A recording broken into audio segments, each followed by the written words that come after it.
Olá, bom dia! Quarta-feira, 28 de janeiro. Eu sou o Duda Ventura e com o Diogo Oliveira. Vem com a gente para mais um Mundo em 180 Segundos. O seu podcast só com notícias internacionais.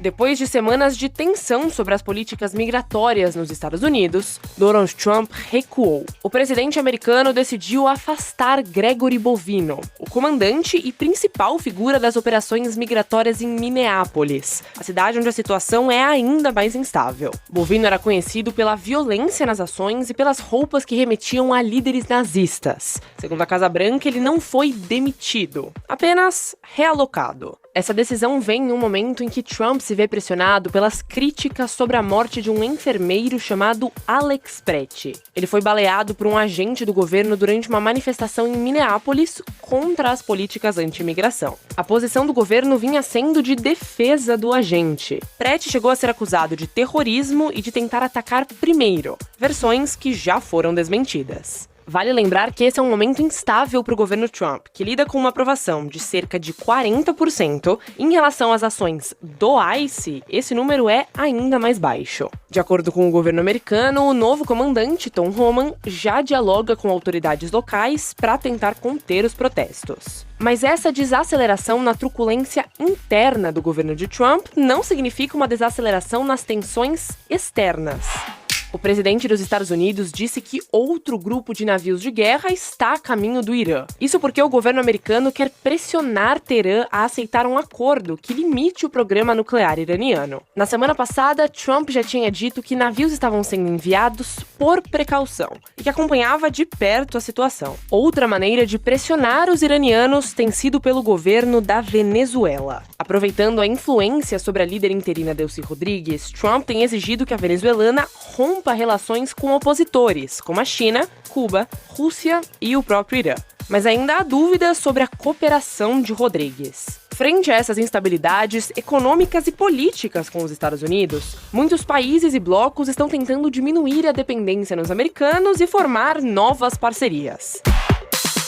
É o caso da União Europeia e da Índia. Depois de mais de 20 anos de negociações, em um movimento muito parecido com o que aconteceu com os europeus e o Mercosul no início do ano, foi criada uma das maiores áreas de livre comércio do mundo, com aproximadamente 2 bilhões de pessoas. E os principais índices da Bolsa de Valores da Europa reagiram bem à nova aliada indiana. A maioria fechou em alta no pregão de terça-feira.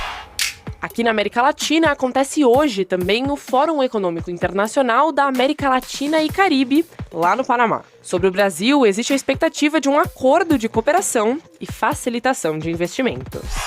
E falando de Brasil, os ventos parecem estar soprando a favor do cinema nacional. Depois do Globo de Ouro, é a vez do país brilhar no BAFTA, uma premiação que é meio que o Oscar britânico. Pela primeira vez na história, mais de uma produção brasileira foi indicada em uma única edição. Além do filme O Agente Secreto, que teve 4 indicações ao Oscar e venceu 2 categorias no Globo de Ouro, estão na disputa Sonhos de Trem e o documentário Apocalipse nos Trópicos.